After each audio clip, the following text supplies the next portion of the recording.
जब लग गुरु मिले न साचा, तब लग गुरु करो 10 पांचा। क्या गुरु बदल सकते हैं? क्या गुरु बदलने से पाप लगता है? आध्यात्म के इस मैदान में आखिर सही गुरु कौन है? गीता जी में वर्णित तत्वदर्शी संत कौन है? इन सभी प्रश्नों के उत्तर जानने के लिए अवश्य सुनिए जगत गुरु तत्वदर्शी संत रामपाल जी महाराज के मंगल प्रवचन। जो सदग्रंथों में लिखा है और जिसको हमारे धर्मगुरु समझ नहीं सके, दास उनको समझा रहा है कि इस सदग्रंथ का कहने का तात्पर्य ये है, ये न्यू का न्यू लिखा हुआ है, एज इट इज रिटन है, जो का त्यों लिखा हुआ है और उसको हमारे धर्मगुरु समझ नहीं सके। बस इतनी सी बात है। अब धर्मगुरु कौन होता है? जो धार्मिकता और सदग्रंथों का ज्ञान दे, और जो सदग्रंथों के विपरीत ज्ञान देता है और आपस में लड़ा के मारता है, वो ना धर्म गुरु है ना उसके धार्मिकता आसपास है, वो तो एक राक्षस व्यक्ति है। पीछे आप देखते आए हो, हिंदुओं के गुरु मुसलमानों के साथ लड़ाते हैं, मुसलमानों के गुरु हिंदुओं के साथ लड़ाई करवाते हैं अपने उल्लू सीधा करने के लिए, और वो हमें मूर्ख बनाते रहे। अब हम देखेंगे अपने सदग्रंथों को, और सदग्रंथों में वर्णित विधि है, उससे हम मोक्ष प्राप्ति करेंगे। तो दास आपको बता रहा था कि जो मंत्र आपको दिए जाते हैं, ये आपको यहाँ प्रयोग नहीं करने चाहिए थे। आपने इनकी कमाई को संग्रहित करना है, सुरक्षित रखना है, किसी को आशीर्वाद नहीं देना, किसी को कोई दुआ या बद्दुआ नहीं देना। बद्दुआ दोगे तो भी आपकी पुण्य अक्षीण होंगे, और किसी को आशीर्वाद दोगे तो भी आपके भक्ति कमाई समाप्त होगी, खर्च होगी। अब जैसे कोई एक पहिए से, एक टायर से हवा और दूसरे टायर में भरे, वो कितना बुद्धिमान है, दोनों कंडम, वो युद्ध है इसका। ये बुद्धिमान व्यक्ति ऐसे काम करता है, उसको सलाह देगा, भाई यहाँ से जाइए, वहाँ आगे एक हवा भरने का यंत्र है, आप वहाँ से हवा भराइए, दोनों का काम चले। तो इस प्रकार हम अगर आशीर्वाद दे देते हैं तो हमारी पूंजी नष्ट हो जाती है, मैं भक्ति। अब ना उसको लाभ, उसको थोड़ा सा लाभ उसको होगा, और आप यहीं रह गए, दोनों चौड़ चपट, क्या फायदा। तो इस प्रकार हमने अपने बच्चों को, भाई बहन, माता पिता, सबको, संबंधित जितने मित्र हैं या वैसे भी कोई, एक सद्भावना पूर्वक सबसे प्रार्थना करनी चाहिए कि आप भी दीक्षा लो और अपनी हवा आप भरो। जैसे एक पंप दे दिया जाता है साइकिल में हवा भरने का, तो सब ले लो पंप और अपनी भरो हवा, जब जरूरत पड़े फुल करो और चलो गाड़ी पर, सवारी पर। तो कहने का भाव ये है कि इसी प्रकार ये गुरुदेव जी से दीक्षा लेकर के आप स्वयं अपने भक्ति मंत्र के जाप साधना के द्वारा अपने टायर में हवा स्वयं भरो और फिर चलो। तो इस प्रकार आप जी ने अब ना किसी को आशीर्वाद देना है, ना किसी को बद्दुआ देनी है, दोनों में हमें हानि है। पहले क्या था, इस काल का जाल है। आप देखते हो बुजुर्ग बड़े छोटों को आशीर्वाद देते हैं और बड़े उनके चरण छूते हैं, क्योंकि पहले जो एक आपने देखा होगा, एक पाग सिस्टम है। पाग जैसे पिता की मृत्यु के उपरांत बड़े पुत्र को एक पाग बांधी जाती थी, पगड़ी, और फिर वो पिता वाले कर्म वो करता था।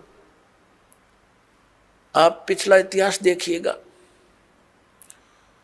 तो उसमें क्या होता है कि वो आशीर्वाद देने वाला अपनी पूंजी नष्ट करता है और उनको आशीर्वाद देता। जैसे आपने देखा होगा, एक पुत्र वधू अपनी सास के पैर दबाती है, या किसी और बड़ी बूढ़ी के उसके पास बैठी है उसके पैर छूती है, वो उसको दुआ देती है, पुत्रवती हो तेरे तेरे बेटे हो, पुतों फड़िए दूध दो, नहाइए, इस तरह के देते हैं। तो वो बुढ़िया के पास जो चवन्नी थी वह तो पुत्र वधू को दे दी, आप खाली होगी, आगे चारदर है ही नहीं। तो इस प्रकार हमने अपनी इस भक्ति को बर्बाद नहीं करना है, ना किसी पुत्र वधू को आशीर्वाद देना है। पुत्र वधू को भी परमात्मा से जोड़ दे, बेटी अपनी कमाई कर, और तेरा भी कल्याण हमारा भी कल्याण होगा। अपने आत्माओं, परमात्मा कहते हैं मेर तेर की जेवड़ी, यू बड़ बंदा संसार, एक कबीरा ना बंदा जो है नाम आधार। जिसने नाम प्राप्त हो गया, परमात्मा को आधार मानकर चल रहा है, वो इस संसार की मेर तेर की जेवड़ी में बंधा नहीं गा। अब हमने देखी है बुढ़िया किस प्रकार आशीर्वाद देती है। जब पुत्र वधू का उसकी अच्छा मेल सा है तब तो आशीर्वाद दे रही है, तेरे भाई जियो, तेरे भतीजे जियो, और तू बूढ़ सुहागन हो। बूढ़ सुहागन माने मरा इतना तेरा पति नहीं मरा, वृद्धावस्था तक सुहागन बनी रहे। और अगले दिन उसकी होगी अनपन, बुढ़िया दे रही है गाल उसने, तेरे भाई मरियो, तेरे भतीजे मरियो, तो रांड होइयो। बताओ, वो दूना टोटा कर लिया उसने। पहले तो आशीर्वाद देकर खोई, फिर उसने बददुआ देकर भक्ति खोई। तो ये कोई बात हुई? जो दास आपको कह रहा था कि ये भक्ति मार्ग जो अब प्रारंभ हुआ है, ये चौथे युग में ही होता है। और ये समय है उसका। पुण्यात्माओं, आप जी सुनते आए हो विशेषकर 2-3 वर्षों से कि सन 2012 में प्रलय होएगी। अब वो प्रलय का अर्थ कैसे लगाकर पेश करते हैं कि पृथ्वी पर सर्वनाश हो जाएगा। ये वो प्रलय नहीं होगी, ये अधर्म की प्रलय होगी। अधर्म का सर्वनाश होगा, अज्ञान की प्रलय होगी और ज्ञान का विकास होगा। ये वो प्रलय अब सन 2012 में होगी।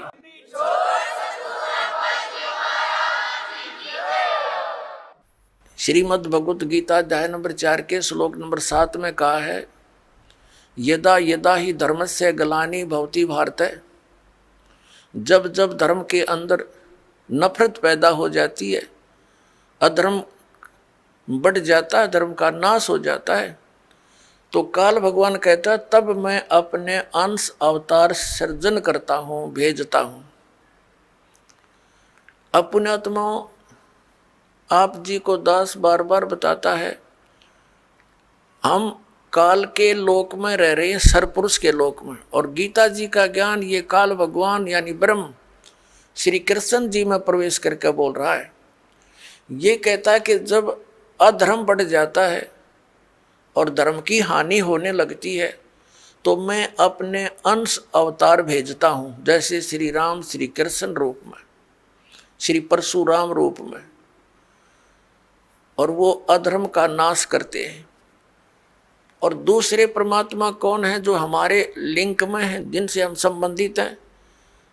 यहाँ तो हम इसलिए से संबंधित हैं क्योंकि हम इस काल के ब्रह्म के लोक में रह रहे हैं और हमारा मूल मालिक परम अक्षर ब्रह्म है। वह हमने जाना, उसके लिए हम प्रयत्न करें। तो ये काल के जो अवतार होते हैं, ब्रह्म के अवतार कैसे अधर्म का नाश करते हैं? जैसे महाभारत करवाया किसने? श्री कृष्ण जी में प्रवेश करके इस काल भगवान ने। श्री कृष्ण युद्ध नहीं करवाना चाह रहे थे, वो तो 3 बार शांति दूत बनकर गए थे और उन्होंने यहाँ तक प्रतिज्ञा कर ली थी कि मैं युद्ध भी नहीं करूँगा, हथियार नहीं उठाऊंगा। तो ये काल है, ये कराता है। तो उस समय कहते हैं अधर्म बढ़ गया था और उस अधर्म का नाश उसने कैसे करवाया? महाभारत का युद्ध करवा के। उसमें धर्मे भी मर गए, अधर्मे भी मर गए। और फिर एक और समस्या पैदा होगी रोजी और रोटी की।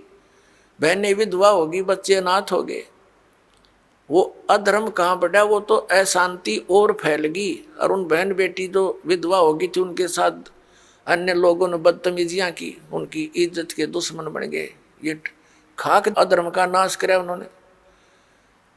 अब जैसे परशुराम जी ने अक्षत्रियों को मार डाला, क्योंकि वो सब निर्दयी, अत्याचारी, अन्यायी हो गए थे। और यही स्थिति पुण्यात्माओं अधिकतर अब हो चुकी है। राजनेता अपने स्वार्थवशी कार्य करते हैं, अधिकतर ये अधिकारी गण भी अपने स्वार्थवश कार्य करते हैं, वो न्याय और धर्म को नहीं देखते। लेकिन परशुराम ने उनका कैसे, जो अधर्म फैला रहे थे उसका नाश कैसे किया, उनको सबको फरसे से काट डाला, उनकी हत्या कर दी। अब वो क्या अधर्म का नाश करे उसने, उनकी पत्नियां विधवा हुई, उनके साथ शेष बचे हुए लोगों ने और ज्यादा पाप किए, अधर्म किए, उनके बच्चे भूखे मर गए। ये टट्टू अधर्म का नाश किया इन्होंने। तो पुण्यात्माओं, परमात्मा कैसे उस अधर्म का नाश करता है, अधर्म की कैसे प्रलय करता है जो अब होने जा रही है। परमेश्वर 600 वर्ष पहले आए थे,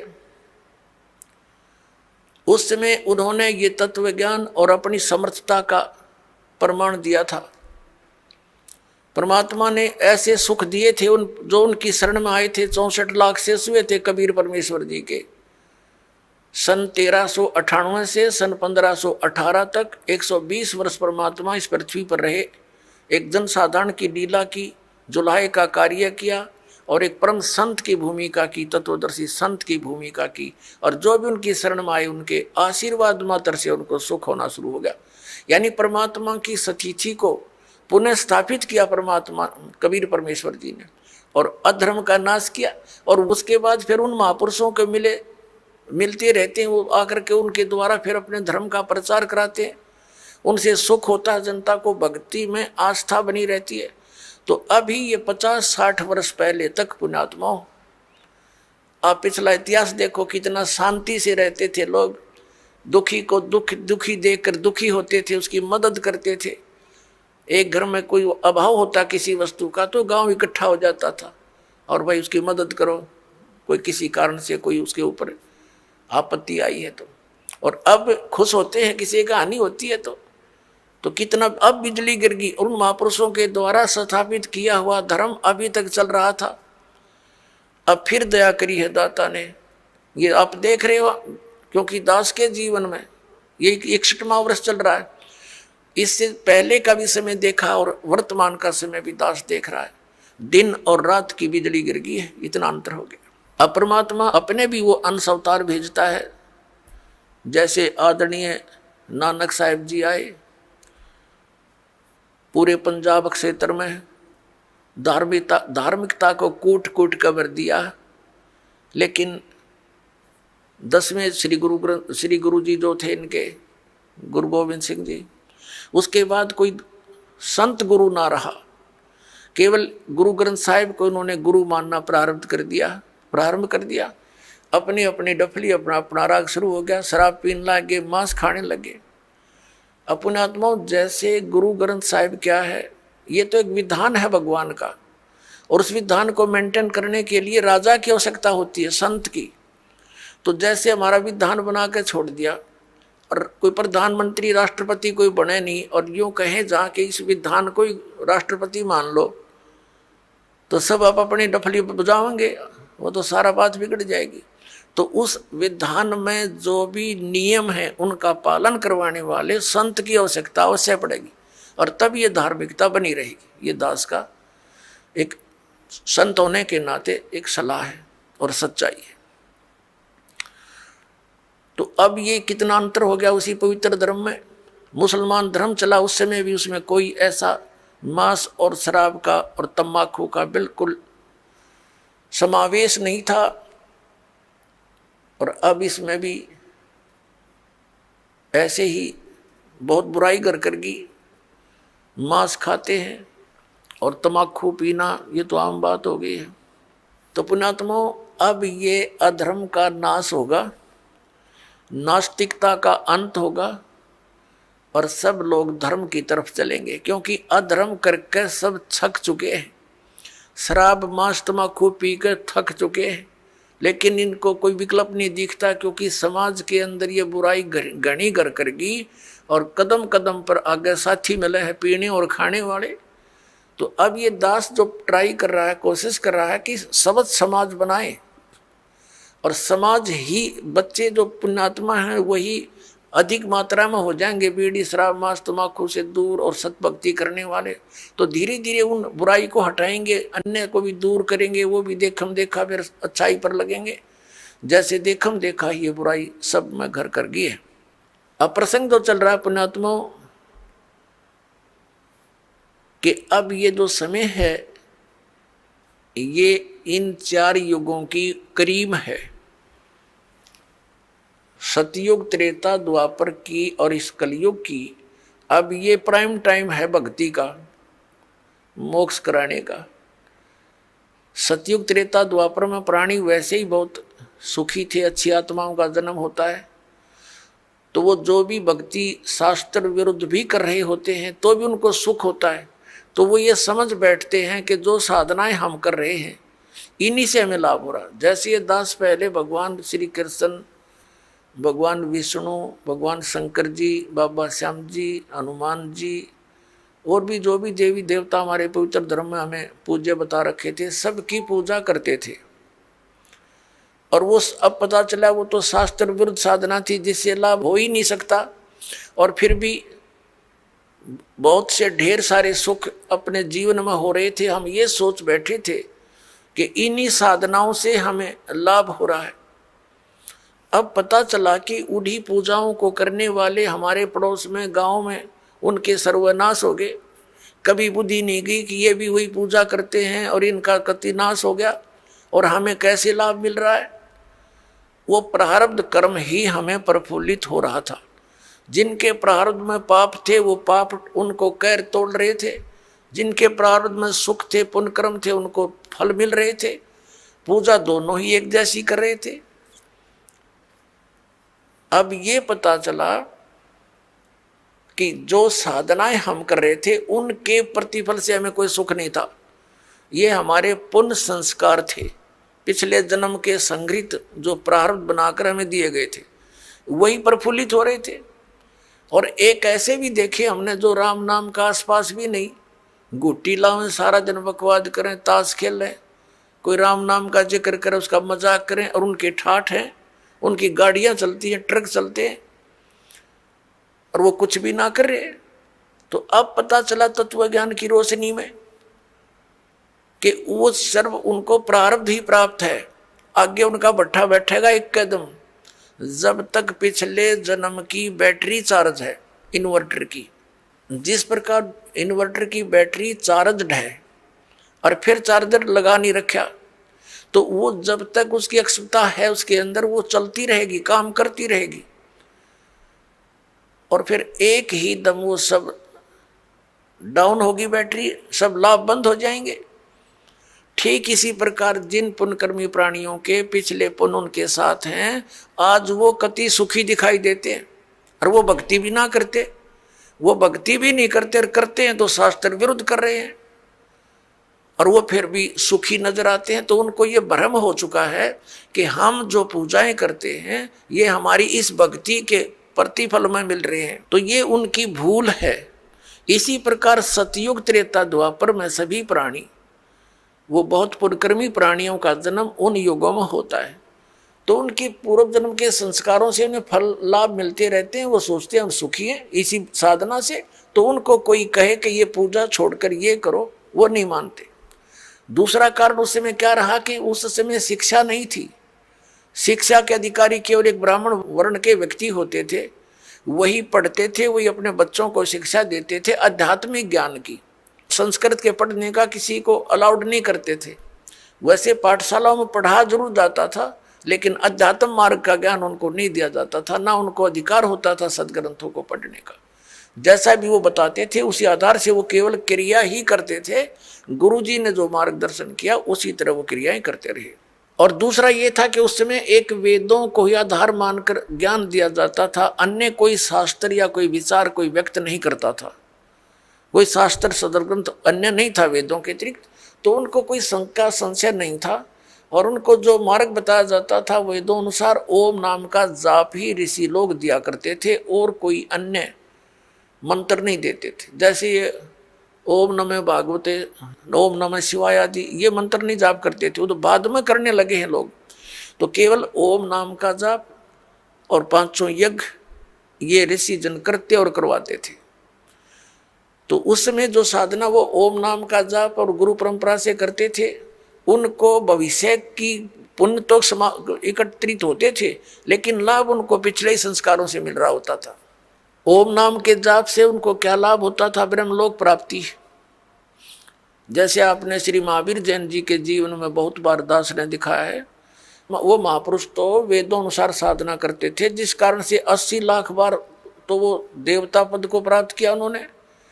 और फिर कितना कैर टूटा पाप के कारण, 60 करोड़ बार गधा, 30 करोड़ बार कुत्ता और बिल्ली हाथी, पता नहीं कितनी बार उन्हें ऐसे कष्ट भोगे। तो ये विधान है यहाँ के भगवान का।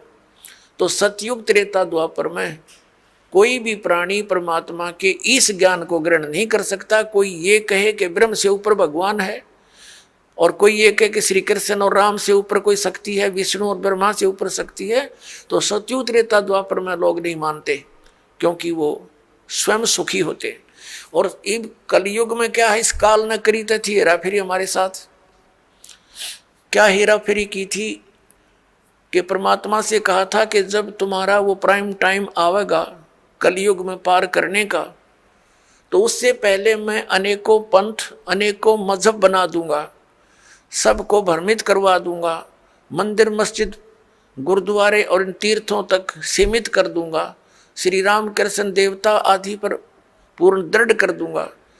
और जब तेरा कोई संत आएगा, तेरा अवतार आएगा इस अज्ञान का नाश करने के लिए, तो उसकी कोई नहीं सुनेगा। इसलिए काल ने कलयुग का समय परमात्मा से मांगा था कि कलयुग में आप कितने ही प्राणी मुक्त करा लेना। परमात्मा को पता था, कबीर परमेश्वर जी को, कि सतयुग त्रेता द्वापर में ये प्राणी दुखी नहीं होंगे, इनके पुण्य इनके साथ रहेंगे, ये मेरे विचारों को कतई नहीं मानेंगे।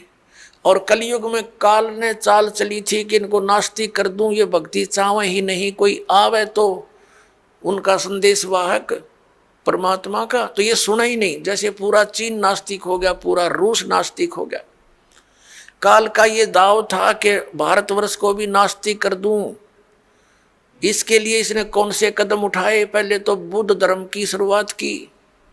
बुद्ध धर्म के ऊपर परमात्मा ने दया करी, आदि शंकराचार्य को भेजकर उस बुद्ध धर्म को बंद किया और अपना धर्म चला दिया। काल भगवान ने उसको भी ग्रिप कर लिया।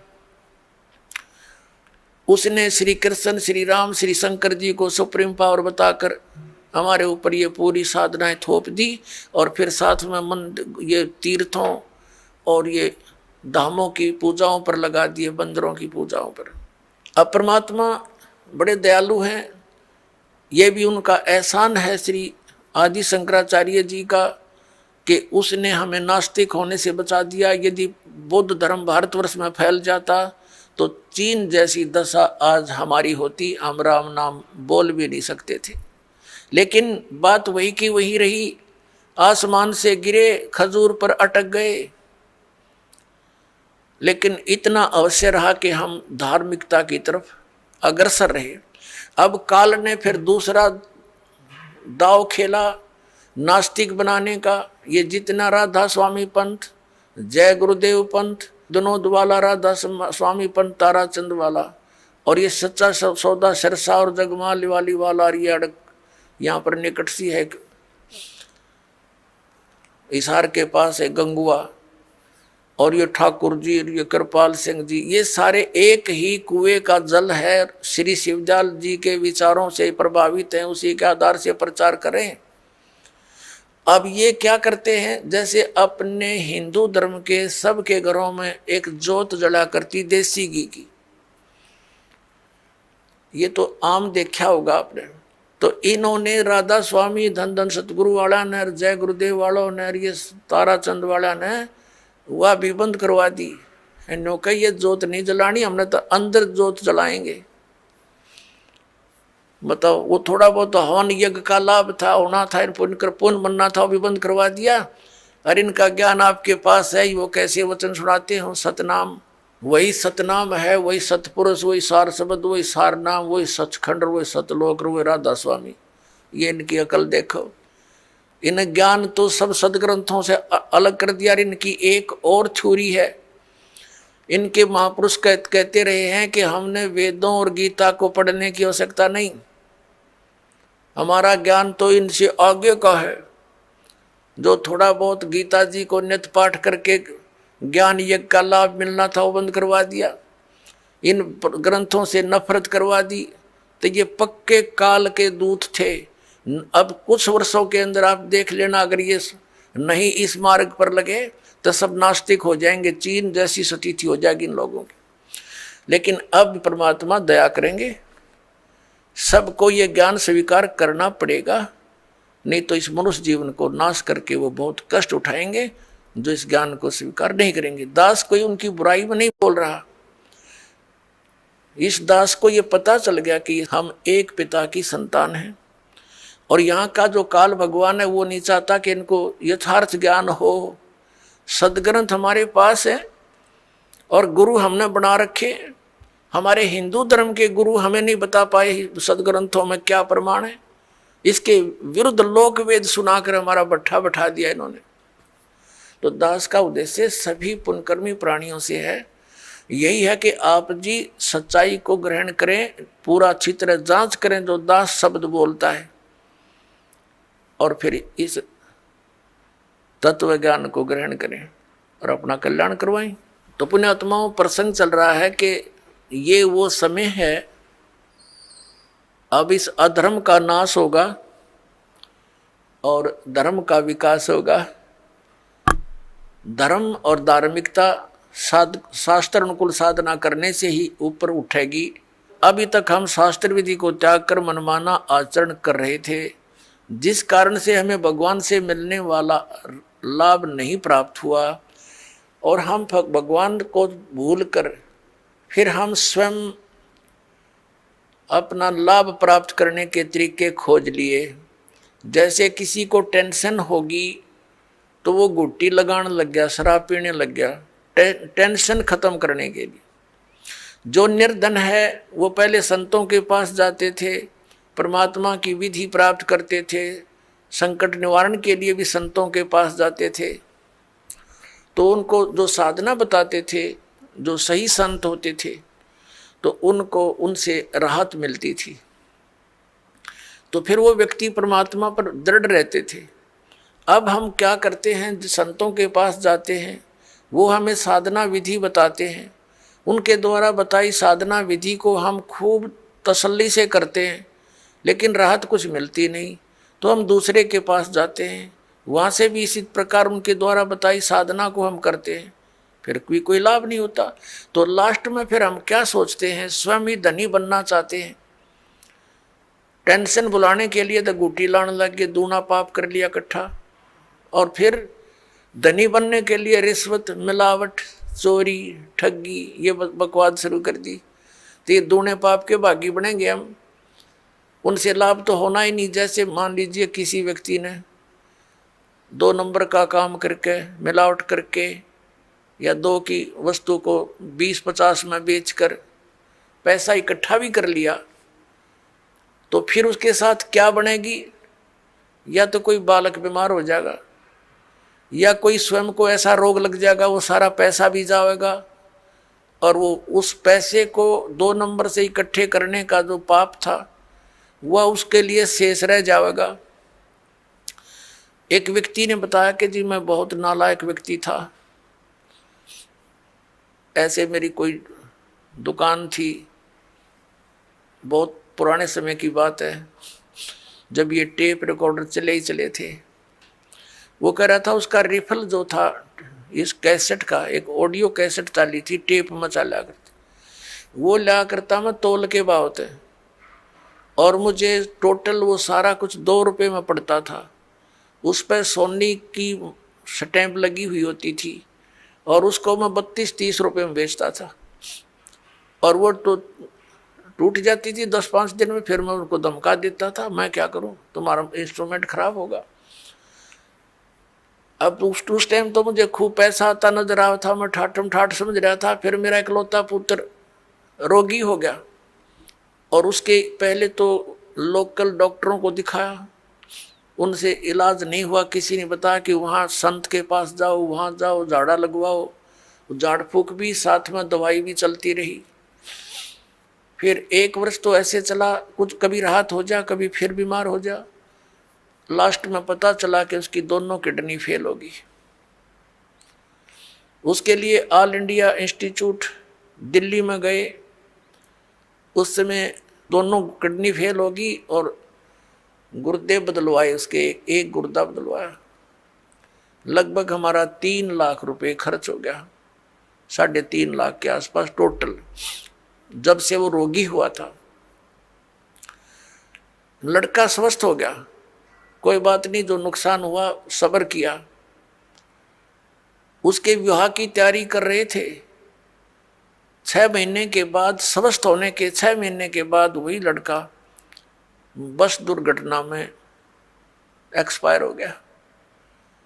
अब टक्कर मार के रो रहा हूं। जब से ये ज्ञान सुना है उस समय मुझे वो कुकर्म याद आते हैं मेरे, कि जिस बेटे को सुखी बनाने के लिए मैंने ये ऐसे जुल्म किए थे, वो बेटा भी ना रहा और वो धन भी ना रहा। अब मैंने बता कि अब तेरे पास क्या रहा, जो तूने पाप इकट्ठे करे थे वो धन इकट्ठा करने में, वो तेरे पास जो कि तू सुरक्षित है। अब इसने धर ले दिए सिर पे वहां धर्मराज के दरबार में। तो फिर उसने दीक्षा ली। पुण्यात्माओं, गलती इंसानों पर, बहुत भक्तों पर हो जाती है, लेकिन जब तक उसको ये पाप नाशक औषधि नहीं मिलेगी, वो पाप उसके ज्यों के त्यों रखे रहेंगे। तो कबीर परमात्मा दयालु हैं, उनको ये मालूम है कि ये बच्चे काल से भ्रमित ये ऐसी गलतियां कर रहे हैं। वो दयालु हैं। जैसे पुण्यात्माओं, जब तक आपको ज्ञान नहीं होता और आपने जो भी गलती कर दी वो अक्षम्य है, माफ करने योग्य है, और अब ज्ञान होने के बाद बकवाद करोगे तो फिर आपको अक्षमा नहीं होगी। जैसे बच्चा अबोध होता है, छोटा सा बालक होता है, पालने में झूल रहा है, और उसने टट्टी पेशाब दोनों कर दिए और सब कपड़े भी खराब कर लिए, हाथ पैर भी ऐसे खराब कर लिए। माता आती है, वो देखती है कि इसने सारा कुछ बिगाड़ दिया काम, लेकिन वो उसे अक्षुब्ध नहीं होती, नाराज नहीं होती। उसको मालूम है कि इसको पता नहीं। उसको नवावेगी, धोएगी कपड़े, स्वच्छ कपड़े पहनावेगी, प्यार करेगी, फिर दूध पिलावेगी और फिर सुलावेगी। और जब वो बच्चा बड़ा हो जा और वो कितने कपड़ा में बैठ कर टट्टी कर दे, उसका दूध रहेगी दड़ाक और बाहर पटकेगी, हन्नू कहेगी ला दो गई ना अपने आप। तो ऐसे पुण्यात्माओं, जब तक हम अबोध हैं, हमें यह ज्ञान प्राप्त नहीं हुआ, तब तक तो हम ऐसे थे, गलती करके हम अपने पापों से सने पड़े हैं। तो ये परमात्मा कबीर जी दयालु हैं, ये अपने बच्चों को धोएंगे। इन पाप नाशक दवाई है मालिक के पास, इनके पास एक मंत्र है जो दास आपको देगा, आपके सभी पापों का नाश कर देंगे, आपके प्रारब्ध के पापों का भी नाश करेंगे, आपके संचित पापों का भी नाश इस मंत्र से होगा। जैसे फसल में पहले खरपतवार हो जाता था तो उसका कोई विकल्प नहीं था, कुछ एक तो कसोले कस्सी से उसको थोड़ा बहुत खुरच देते थे, वो फिर भी हो जाता था। जब फसल बड़ी हो जाती थी तो उसका कोई विकल्प नहीं था, वो साथ ही पला करता था फसल के। अब एक ऐसी मेडिसिन खोज होगी है कि उसको फसल में डाल दिया जाता है तो खरपतवार का नाश कर देती है, फसल को हानि नहीं करती। इसी प्रकार ये मटेरियल यानी ये केमिकल और ये साल्ट पहले विद्यमान थे लेकिन खोज नहीं थी। इसी प्रकार ये मंत्र परमात्मा ने पहले ही हमारे सदग्रंथों में विद्यमान कर रखे थे, ये हाथ नहीं लगे थे। अब इसकी खोज होगी, इस दास के पास उपलब्ध है। और इससे सब पाप नाश हो जाएंगे और आपके पुण्य शेष रह जाएंगे। और हम तभी परमात्मा प्राप्त कर सकते हैं जब हम पाप रहित हो जाएंगे। और यहाँ का विधान है ब्रह्म परब्रह्म ब्रह्मा विष्णु महेश और अन्य देवताओं का जैसे कर्म करोगे वैसा ही फल मिलेगा। पाप आपके अलग लिखे जाते हैं, पुण्य अलग लिखे जाते हैं और फल मिलता है दोनों का। पुण्यों के लिए स्वर्ग महास्वर्ग, फिर यहाँ के छोटी मोटी सुविधा राजा या अच्छी कोई पोस्ट, और नरक ये भी पैरेलल मिलेगा। कुत्ते गधे सूअर की योनि ये भी अवश्य भोगनी पड़ेंगी। लेकिन कबीर परमेश्वर की शरण में आने के बाद आपको अब ये पापों का दंड नहीं भोगना पड़ेगा। आपके प्रारब्ध के कर्मों का भी नाश होगा जो आपको हानिकारक होंगे। इसलिए तो भक्ति करते हैं हम, इसलिए परमात्मा की खोज करते हैं कि हमारे ऊपर कोई आपदा आवे तो परमात्मा हमारी रक्षा करे। और जब वो आपदा भी आ रही है तो फिर प्रोटेक्शन क्या हुआ उस साधना का जो हम करें। जैसे हमने कोई शेड या झोंपड़ी मकान बना रखा है, उसका उद्देश्य क्या है कि गर्मी सर्दी वर्षा से हमारी रक्षा करे। और जिसने हमने बना रखी है झोंपड़ी या मकान और वो सारा पानी भी अंदर ही आ रहा है और धूप का भी असर ऐसे पैरेलल है, तो वो कुछ भी प्रोटेक्शन नहीं है आपका। आप कितने नशे में पड़े हो और सोच रहे हो महल में बैठे हो, तो सारी आपदाएं आप पर आ रही हैं, तो साधनाएं आपकी वो सत्य नहीं है, शास्त्र अनुकूल नहीं है, इसलिए आपको कोई लाभ प्राप्त नहीं हो रहा है। तो उसकी प्राप्ति के लिए आपने परम संत की खोज करनी पड़ेगी। और इन्हीं मंत्रों और साधनाओं को जो दास देता है, अन्य कोई व्यक्ति देवेगा, उससे कोई लाभ आपको प्राप्त नहीं होगा। क्योंकि अनअधिकारी से कोई भी कार्य सफल नहीं होता। जैसे एक सिंपल सी बात है, आप जी पासपोर्ट बनवाते हैं विदेश जाने के लिए, यदि वो डुप्लीकेट बना दिया जाता है तो आप भी दोषी और बनाने वाला भी अपराधी, दोनों को सजा मिलेगी। इसी प्रकार हमने जाना सतलोक, और ये पासपोर्ट बनाने का आदेश केवल इस दास के अतिरिक्त इस ब्रह्मांड में नहीं है, ये सत्कर मान लेना। और इसके अतिरिक्त जो भी कोई नाम दान साधना दे रहा है वो शास्त्र विदिता का मनमाना आचरण है उनका, और वो डुप्लीकेट नाम दे रहे हैं, उनसे कोई लाभ आपको नहीं होना। और इन मंत्रों को भी यदि इस दास से कोई प्राप्त कर चुका है और वो दुष्ट आत्मा स्वयंभू संत बनकर उनको आगे दान कर भी रहा, तो डुप्लीकेट पासपोर्ट बना रहा है वो, उससे भी आपने बचना है। इसी कहते हैं काल हमारा भट्ठा बंटवाता है, ये पैरेलल खड़ा कर देता काल के दूतों को। भगवान आए थे, एक कबीर पंथ चला था, उसके बाद काल ने 12 कबीर पंथ चला दिए, सबको भ्रमित कर डाला। परमात्मा कबीर जी वाली एक भी साधना उन पंथों में नहीं, नाम कबीर पंथ है। तो इससे आपने अब सतर्क रहना है। पीछे जो गलतियां हो चुकी हैं उनसे बचकर ही हम आगे सफल हो सकेंगे। वो उदाहरण भी आपको दिए जाते हैं। अपनात्मा हमारे सदग्रंथ हमारे साथ हैं, हमारे पास हैं। जैसे प्रसंग चल रहा था कि जो मंत्र आपको दिए जाते हैं ये यथार्थ जाप साधना है, सदग्रंथों में वर्णित है। और जो आपको दास साधना विधि और ज्ञान बताता है वो सूक्ष्म वेद से बताता है।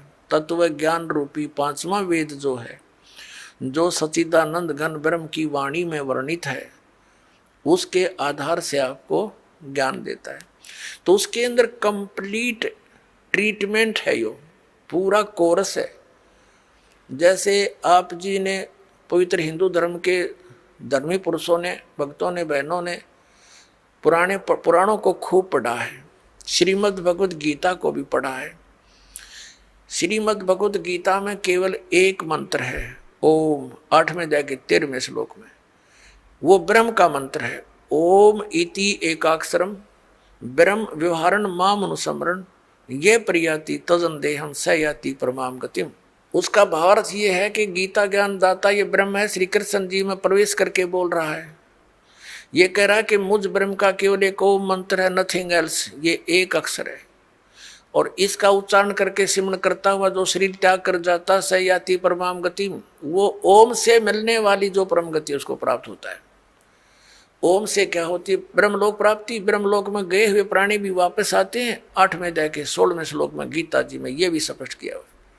और गीता ज्ञानदाता स्वयं भी दूसरे अध्याय के 12वें श्लोक में, चौथे अध्याय के 5 और 9 श्लोक में और 10वें अध्याय के दूसरे श्लोक में कहता, अर्जुन तेरे और मेरे बहुत जन्म हो चुके, तू नहीं जानता मैं जानता। इसे सिद्ध है कि गीता ज्ञान दाता भी अविनाशी नहीं है, ये नाशवान है। तो इसके भगत भी नाशवान, जन्म मृत्यु समाप्त नहीं होगी। फिर गीता जी अध्याय नंबर 17 के श्लोक नंबर 23 में साधना का ज्ञान है। 3 मंत्र बताए हैं। ओम तत्सत इति निर्देश ब्रह्मण त्रिविधि समर्थ है, यानी सच्चिदानंद घन ब्रह्म, उस परम अक्षर ब्रह्म की प्राप्ति के लिए ये 3 मंत्र की मजदूरी है, साधना है।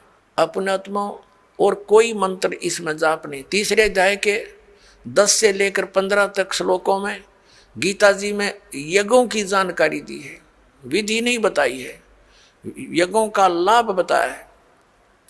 तो ये सब सारा कुछ कंप्लीट जो कोर्स आपको दिया गया है, ये कहाँ लिखा है? ये सूक्ष्म वेद में लिखा है। पुराणों के अंदर आप जी पढ़ते हो, कहीं पर हरियम नाम है, कहीं पर कलम नाम लिखा है, कहीं पर श्रम लिखा है। ये कहीं कोई जाप करने का बताया, कहीं ने किसी ने कुछ बताया। तो परमात्मा ने आकर के सतयुग के प्रथम चरण में ब्रह्मा जी आदि कईयों को मिले थे, वो महापुरुषों को मिलते हैं, उनका गुण है। तो उनको ये कंप्लीट प्रथम मंत्र देने की, बताने की चेष्टा की थी। तो उन्होंने उनको स्वीकार ना करके उस में से अपने अपने स्वार्थवश मंत्र निकाल लिए और उनकी साधना शुरू कर दी। और ये ऐसे जो मंत्र हैं, स्ट्रॉन्ग मंत्र हैं, इनके जाप से शीघ्र ही लाभ प्राप्त हो जाता है। जैसे एक बार ये दास एक शहर में पाठ कर रहे थे, पर गांव गांव में, घर घर, नगर नगर में जाते थे हम, श्रद्धालुओं के 3 दिन पाठ करते थे, सत्संग सुनाते थे, सब परिवार को बिठाकर समझाया करते थे। तो उनका एक पड़ोसी था, उसको बुला लिया, कहा जो आप भी सत्संग सुन लो, ज्ञान सुनो। सत्संग सुनने के बाद वो पास में आकर बैठ गया। 5-7 भगत थे। वो कहने लगा जी मुझे तो वो मंत्र दे दे जिसमें नरी माया माया इकट्ठी हो, और नहीं चाहिए हमने कोई भी, मोक्ष मास की मुझे जरूरत नहीं। तो ये इस टाइप के व्यक्ति हैं। वो उन्होंने ऐसा ही कर लिया पहले, जैसे एक मंत्र सेलेक्ट कर लिया, किलम, इसकी साधना करी, इसे सिद्धियां आ गई। उस सिद्धि एक हल्दी की गांठ प्राप्त करके पंसारी बन गए, कर लिया नाश अपना भी। फिर किसी ने दूसरा मंत्र शुरू कर दिया, श्रम श्रम करेंगे, तो उससे ये दुर्गा का मंत्र है, इससे शक्ति माया की सिद्धि हो जाती है, छोटा मोटा कार्य सिद्ध हो गया, फिर चौड़ चपट। तो ऐसे यू काम बिगाड़ रखा था। अब ये कंप्लीट कोर्स आपको दिया गया है, इसको ऐसे ही करना पड़ेगा। क्योंकि यदि हम एक सूंठ खाएंगे, सौंठ, तो वो सौंठ का ही गुण देगी, और उसको अन्य औषधियों के साथ मिलाकर प्रयोग किया जाएगा तो उसका गुण बदल जाता है। ठीक इसी प्रकार हम इस विधि को प्रयोग करेंगे, इस प्रकार से हम साधना करेंगे तो उसका फल होगा। जैसे आज प्रसंग चला था कि प्रथम मंत्र भी आपको दिए जाते हैं, और सतनाम के अंदर भी उन्हीं मंत्रों का कुछ समावेश है। तो कुछ भोली आत्मा ये भ्रमित हो जाते हैं कि बताओ वो नाम भी उधर भी वही है, उलट पुलट करके यहाँ दे रखे। इनमें बहुत अंतर होता है। जैसे एक आयुर्वेद में लिखा है कि शहद और घी को यदि समान मात्रा में मिला दिया जाए तो विष बन जाता है, और उसको विषम मात्रा में बनाया जाए तो वो अमृत बन जाता है। जैसे 2 चम्मच शहद और 1 चम्मच घी डाल दिया तो अमृत बन गया, और दोनों 1-1 चम्मच मिला के खा लिया तो विष का काम करता है। तो इसी प्रकार वेद को पता होता है कौन सी औषधि किस प्रकार मिलाने से ये गुण युक्त होती है। तो ये दास इस अध्यात्म मार्ग का वेद है। आप एक सिंपल समझो, आप जन्म मरण रोग के रोगी हो, ये दास वो वेद है जिसको कंप्लीट कोर्स याद है इस जन्म मृत्यु के रोग के नाश करने का। और आज तक या तो भगवान को ज्ञान था, या परमात्मा जिन महापुरुषों को मिले वो कौन कौन है। आदरणीय धर्मदास साहिब जी, आदरणीय नानक साहिब जी, आदरणीय मुल्कदास साहिब जी, आदरणीय दादू साहिब जी, आदरणीय गरीबदास साहिब जी, गांव छुडानी, जिला जज्जर, हरियाणा वाले, आदरणीय गीसा दास साहिब जी, गांव खेकड़ा, जिला मेरठ, उत्तर प्रदेश वाले। इन महापुरुषों की तो दास को जानकारी है कि इनको मालिक आकर मिले हैं, इनसे संपर्क साधा है और इनको वही ज्ञान दिया जो दास को दे रखा है। लेकिन इनको थोड़ा सा एक प्रार्थना की थी भगवान ने कि तुम इन मंत्रों का जाप कीजिए, लेकिन आगे जो सतनाम और सारनाम है ये भी सार्वजनिक नहीं करना। लेकिन वो महात्मा प्रथम मंत्र का जाप देते थे, लेकिन बीच बीच के 5 नाम ही देते थे, जो आपको 7 मंत्र अब बनाकर दिए जाते हैं। इसलिए गुरु ग्रंथ साहिब में उन 5 मंत्रों का और 5 धुनात्मक शब्दों का जो जिक्र है वो इन्हीं कमलों के अंदर, सभी भगवानों के इनमें कमलों में ये धुन हो रही है। जैसे आप देखोगे राष्ट्रपति भवन में भी एक धुन चलती रहती है और गवर्नर भवन में भी एक धुन चलती रहती है, कंटिन्यू चलती रहती है। अब तो ऑटोमेटिकली इंस्ट्रूमेंट बन के, पहले विशेष ड्यूटी लगाई जाती थी नौकरों की, वो उनके वहाँ एक विशेष प्रकार की राष्ट्रीय धुन का हमेशा चालू रखते थे। तो इस प्रकार इन सभी भगवानों के इन कमलों स्थानों पर जहाँ जहाँ ये इनके लोक है वहाँ ये धुनें हो रही है, और उनका फिर हम सुन रहा है इस टेलीविज़न में, हमारे शरीर में।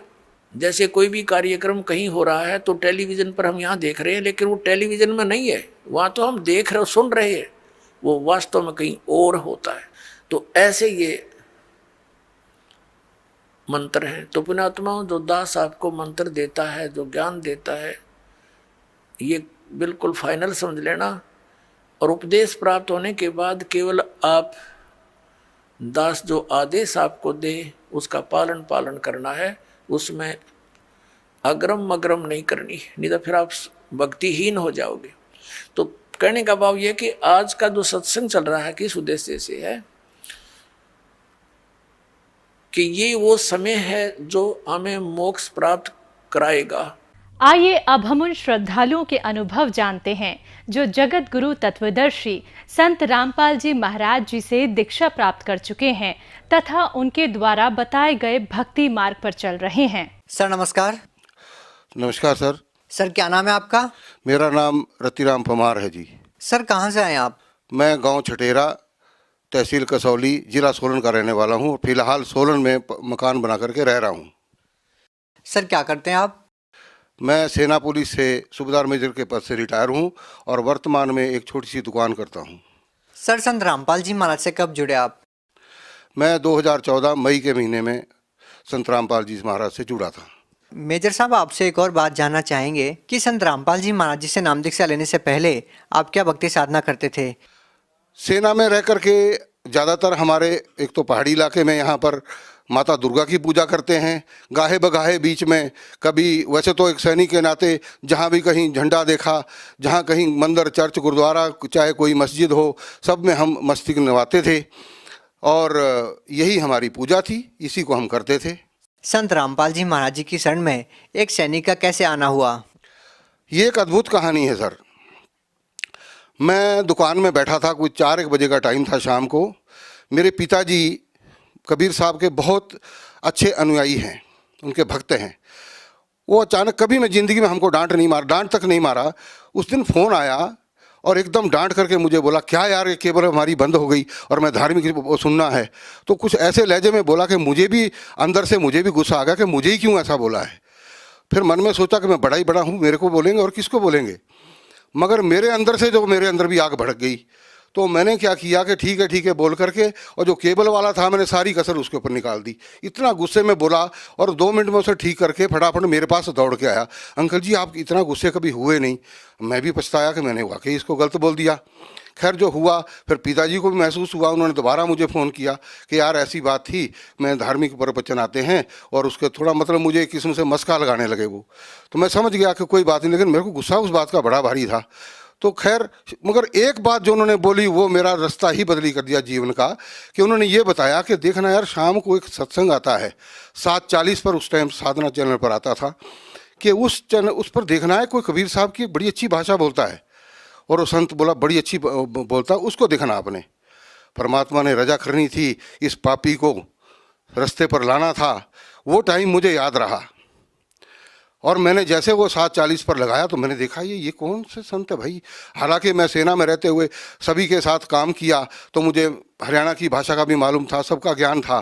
तो मैं बोला ये तो हरियाणा के हैं, लेकिन जिस टाइम वो बता रहे थे तो मेरी एकदम मुझे हिट सा हुआ कि ये ज्ञान तो हमने आज दिन तक कभी हमें बताया ही नहीं किसी ने, और जो हमने भी देखा लेकिन कभी गौर नहीं किया। मतलब उसमें मुझे रुचि पड़ी।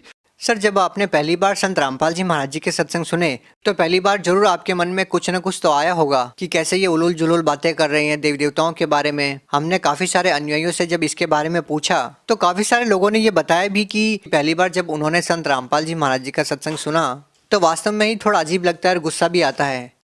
नहीं, अजीब तो लगा लेकिन गुस्सा नहीं आया। ये परमात्मा की रजा समझिए आप, मुझे कोई गुस्सा नहीं आया। हाँ, इतना ज़रूर हुआ कि मेरा एक रूटीन बना।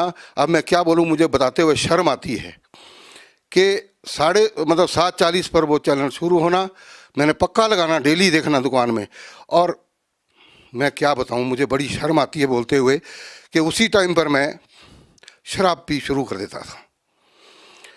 और वो मेरा ये रूटीन, मुझे मालूम नहीं कि वो शायद 1 साल चला या कितना चला, लेकिन मैंने एक भी मिस नहीं की वो सत्संग। और वो मेरा था 1 घंटे में, जब वो ख़त्म मेरा भी बंद इधर से प्रोग्राम। तो ऐसे ही एक किस्म, आपको पता है शराबी कैसा होता है। लेकिन दिल में एक लहर ऐसी उठती गई और अंत में ऐसा अटैक हुआ मेरे ऊपर कि एक दिन मेरे मन में आया, बस इनफ, नहीं तो अब ख़त्म है तेरा काम। ऐसी अंदर से लहर उठी। मैंने उसी टाइम रात को, पता नहीं कितनी पिरक थी मुझे मालूम नहीं, लेकिन जब सुबह मैं सोया रहता था, सुबह मैं सबसे पहले उठ करके बैठ गया। और जैसे पिताजी सामने आए, मैंने सीधा उनसे जब पूछा, पहला शब्द यही था, मैं कहा पिताजी आप नीचे बरवाला कब जाएंगे।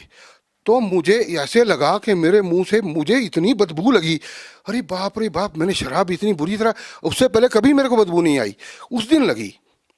बोला, मेरी तरफ देखा पिताजी ने, बोला अभी 10-15 दिन में जाएंगे। मैं कहा ठीक है जी, मैं भी जाऊंगा। भक्त में मेरी मिसेज भी आकर के खड़ी हो गई। तो मैंने बोला जी आपने भी चलना है। तो उसको एक बार मेरे जब फौज में मैंने फैमिली साथ रखी थी, तो अलवर में, राजस्थान में, वहाँ उसको हीट स्ट्रोक हो गया था, तो वो डरती थी गर्मी से, उसके मुंह से निकल गया ना। और मेरे मन में फिर वो भाई परमात्मा, आपके पास तो मैं आना चाहता था विद फैमिली, और आपने मुझे रुकावट डाल दी, ये क्या हुआ। चलो आपकी इच्छा है। जब जाने का टाइम हुआ, 1 दिन पहले ही मिसिस को मैंने बोला भी जो सामान थोड़ा बहुत डालना डाल दे। पिताजी बोले वहाँ कुछ नहीं डालने की ज़रूरत है, वहाँ सब कुछ मिलता है। मैं कहा तेल साबुन तो डाल ले। बोला वहाँ सब मिलता है, तेल साबुन भी लेना तो पेस्ट ले लो और आपका ये क्या बोलते हैं ब्रश ले लो, बाकी सब वहाँ मिलता है। मैं कहा अच्छी बात है। तो मिसिस क्या बोले, मैं भी चलूँ। परमात्मा, कितनी खुशी हुई मुझे उस टाइम पर, मैं गदगद हो गया। परमात्मा ने इतनी इजाज़त दी मेरे को, और हम दोनों गए, हमने वहाँ जाके नाम लिया। ये है परमात्मा की दया। सर, एक बड़ी विचित्र बात है कि हम सुनते हैं कि जो लोग संत रामपाल जी महाराज जी के प्रवचन सुनते हैं, उनका सत्संग सुनते हैं, उनका नशा छूट जाता है। लेकिन आपका तो रूटीन ही बन गया कि सत्संग सुनना और शराब पीना। सर, ये शराब पीने का क्या मतलब था कि सत्संग सुनते टाइम ही शराब पीना, क्या मतलब था? ये मुझे भी समझ में नहीं आया कि क्या होता था। कुछ ऐसा हो गया कि उससे पहले मैंने नहीं करना। जिस टाइम सत्संग शुरू होनी उसी टाइम, और जिस दिन नाम लिया उसके लेकर आज तक 4-5वां साल होने वाला है, लेकिन उसके बाद हमने कोई भी नशे को हाथ नहीं लगाया। इवन दुकान के अंदर, घर के अंदर कहीं कहीं पड़ी रहती थी। मैंने बेटे को बुलाया, मैंने बोला बेटा उनको उठाओ और घर के निचली मंजिल में बाहर जाओ और ढक्कन खोल के धरती में गाड़ दो, इसको किसी और को भी ना देना इसको। मेजर साहब, बहुत सारे लोग ये बोलते हैं जो संत रामपाल जी महाराज जी से जुड़े हुए हैं, वो कहते हैं कि संत रामपाल जी महाराज जी से नाम दीक्षा लेने के बाद उनको बहुत सारे लाभ मिले हैं। लेकिन अपने आप में ये हैरान करने वाली बात है कि एक संत केवल मंत्रों के जाप से अपने अनुयायियों को कैसे लाभ दे सकता है, जबकि आज साइंस का ज़माना है, आप पढ़े लिखे भी हैं, आपने आर्मी में अच्छा खासा वक्त बिताया है। क्या आप इन बातों में विश्वास करते हैं? बिल्कुल विश्वास क्यों नहीं करते जी, 100% विश्वास है। हमारी जो भक्ति है, मैं एक छोटी सी बात मैं बताऊंगा। हमारी भक्ति पहले थी, हम हलो हलो करके बुला रहे थे। अब हम हलो हलो बुलाएंगे तो कोई नहीं सुनेगा मेरी बात को, लेकिन अगर हम उसको नाम से पुकारेंगे वो पक्का हमारी बात को सुनेगा, उस पर गौर भी करेगा, हमारी तरफ आएगा भी, पूछेगा भी, हमारी तकलीफ होगी उसको दूर भी करेगा। वो उन्होंने बताया कि हलो हलो से कोई फ़ायदा नहीं है, इनके सही नाम से आप पुकारिए, और हम उसी ढंग से उसका नाम ले रहे हैं उनका, और हमें लाभ हो रहे हैं, इसमें कोई डाउट ही नहीं। सर, आधुनिकता के इस दौर में आप ये मानते हैं कि किसी संत से नाम दीक्षा लेने से या मंत्र जाप करने से कोई भक्ति लाभ मिल सकता है? बिल्कुल मिल सकता है। अब उदाहरण पे है इसके लिए, गुरु नानक देव जी को मिला, मीराबाई को मिला, और कई भक्त प्रहलाद को मिला, ध्रुव को मिला। जिसने भक्ति की उसको सबको लाभ मिला, और इतना अद्भुत लाभ मिला, इसमें कोई शंका नहीं है। हमें तो अचंभा होता है कि आप भी इस ढंग की बात करते हैं, भक्ति से लाभ क्यों नहीं मिलता है। अब अगर ढंग से हमको नाम बताया हो और हम उसको जपेंगे तो उनको लाभ मिलेगा, लेकिन जो हमारे धर्म के अनुयायी हैं, जिनको हम समझते हैं कि हमारा बेड़ा पार करेंगे, उनको खुद को ही मालूम नहीं है, वो दूसरे को क्या बताएंगे। सर, हमने तो यही सुना है, जो कि बड़े बड़े धर्मगुरु हैं, शंकराचार्य हैं, मौलवी हैं, वो तो यही कहते हैं कि जो कर्म में लिखा है, जो आपके कर्म संस्कार है वही मिलेगा, उससे ज़्यादा या कम नहीं मिल सकता। वेदों में स्पष्ट रूप से लिखा हुआ है, वो परमात्मा, पूर्ण परमात्मा जो है, वो पूर्ण गुरु, वो परमात्मा के रूप में ही होता है। वो घोर से घोर पापों का भी नाश कर सकता है। जब वो लिखा गया उसके अंदर, ये लोग, इनको खुद को पता नहीं है, वो क्या बताएंगे कि वो, जब उन्होंने पढ़ा ही नहीं है, वो हमारे अनुयायी हमको क्या बता सकते हैं। सर, आपको क्या लाभ मिले हैं संत रामपाल जी महाराज जी की भक्ति करने से? अद्भुत लाभ। एक तो सबसे बड़ी बात, आज तक अगर मैं उस शरण में ना जाता तो आज तक शायद मेरा शरीर खत्म हो चुका होता। इससे बड़ा लाभ और क्या हो सकता, मेरी जान बच गई। दूसरा लाभ, मेरी मिसिस जो ऊपर की मंजिल से गिर करके नीचे तक पहुंच गई, और डॉक्टर भी हैरान कि उन्होंने देखा बड़े बड़े काले काले धब्बे पूरे ऊपर, पिछले बैक साइड पूरा। उन्होंने बोला ये तो मुश्किल है बचनी, यहाँ जब सिर में भी चोट लगी है तो। लेकिन जब उसके एक्सरे निकाल करके देखा तो डॉक्टर ने बोला, जी आप कोई परमात्मा का नाम लेते हैं क्या? तो मेरा गला रूंध गया, मैं बोल ही नहीं पाया। बोला, अंकल जी ठीक है, हम समझ गए। एक भी फ्रैक्चर नहीं है। ऊपर की मंजिल से गिरना और इतना भारी शरीर, और वो सीढ़ियों से लुढ़कता हुआ जाए और बच जाए, कुछ भी नहीं हुआ। तो ये लाभ नहीं तो और क्या है। सर, फिर भी लोग ये कहते हैं कि एक श्रद्धालु को तो रूहानी लाभ की ही इच्छा रखनी चाहिए, ये संसारिक लाभ, ये भौतिक लाभ, ये सब तो आनी जानी चीज़ है। अगर हमारा शरीर ही बीमार है तो हम भक्ति कैसे कर सकते हैं? जिसको तकलीफ है वो भक्ति कैसे कर सकता है? तो जब शरीर ठीक होगा तो भक्ति भी सही होगी, और भक्ति, अगर शरीर तभी ठीक होगा जब हमने सही नाम लिया होगा। और जो ऐसा बोलते हैं कि भाई आपको शारीरिक सुख तो नहीं मिलेगा, शारीरिक लाभ नहीं मिलेगा इसका, तो वो तो ढोंगी है। वो बोलते तुम्हारे पिछले कर्म तो भाई भुगतने पड़ेंगे। अरे भुगतने पड़ेंगे तो भक्ति किस लिए करनी है? वो तो हमने, जब भक्ति हम कर रहे हैं, भक्ति तभी उसका फायदा है, हमें कुछ लाभ होगा, और हमें हो रहे हैं लाभ। ये है यथार्थ भक्ति। सर, भगत समाज को आप क्या संदेश देना चाहेंगे? भगत समाज को मैं अर्ज करता हूँ कि जो भी मेरी आवाज़ को मेरे भाई सुन रहे हैं, हम उनसे यही अर्ज करेंगे कि भैया आप देर ना करो। ऐसा मुश्किल से ऐसा संत धरती पर प्रकट हुआ है और ऐसा ज्ञान देता है, आप अपना कल्याण करवाएं और परिवार का भी कल्याण करवाएं। जी, बहुत बहुत धन्यवाद। सत साहिब।